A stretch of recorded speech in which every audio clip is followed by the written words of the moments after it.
Vous avez sur les tables des brochures. Vous pouvez lire un peu quand il n'y aura rien à faire, mais ça va être compliqué. Peut-être demain.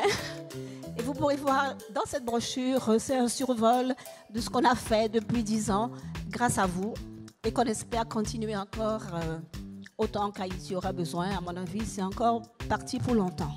Je vais profiter aussi pour remercier mon conseil d'administration, dont le président est malade aujourd'hui, mais il est dignement représenté par notre trésorière, Ad Girin, qui est à la table d'honneur là-bas.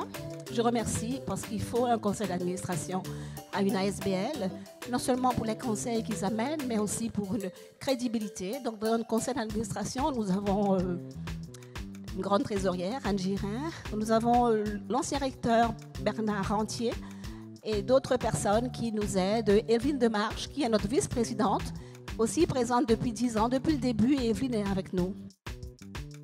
Il faut dire que je suis très très heureuse vraiment d'avoir été ici honorée, d'être la marraine de ce soir pour le 10e anniversaire de l'association Liège Aide Haïti. Et la coopération solidarité avec Haïti, c'est toujours un laboratoire de partage qui fait toujours la part belle aux échanges humains et à l'enrichissement mutuel. Il suffit d'être en Haïti de quelques heures pour être happé par cette évidence, par ces liens humains très, très profonds avec ce pays magnifique. Alors on a tous été émus il y a 10 ans par ce drame, par ce séisme.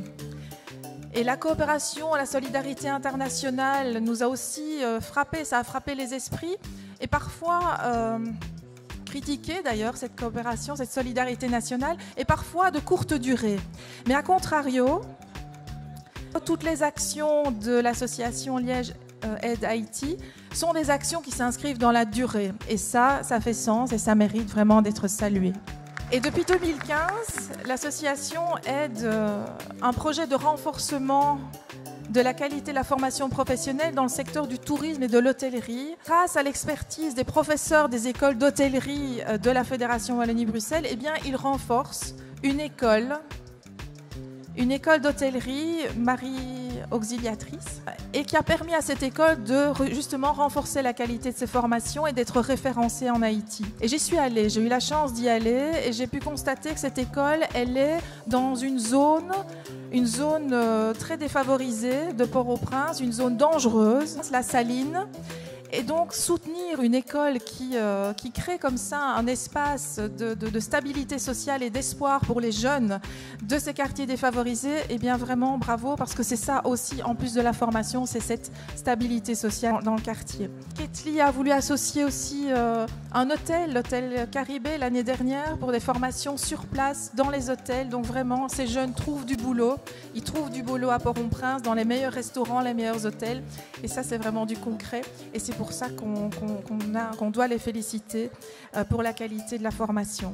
Simplement vous dire que si Haïti donne parfois l'impression d'être frappé par le malheur, en même temps, les Haïtiens nous surprennent toujours à se reconstruire, à reconstruire par leur résilience. Et donc je terminerai par un petit mot, non pas par un des nombreux auteurs haïtiens qui irradient la francophonie, mais par un petit mot de Homère qui a dit: si les dieux envoient des malheurs aux hommes, c'est pour qu'ils en fassent des chants. Et ça s'applique vraiment bien à ce merveilleux pays qu'est Haïti. Bon appétit et belle soirée à tous.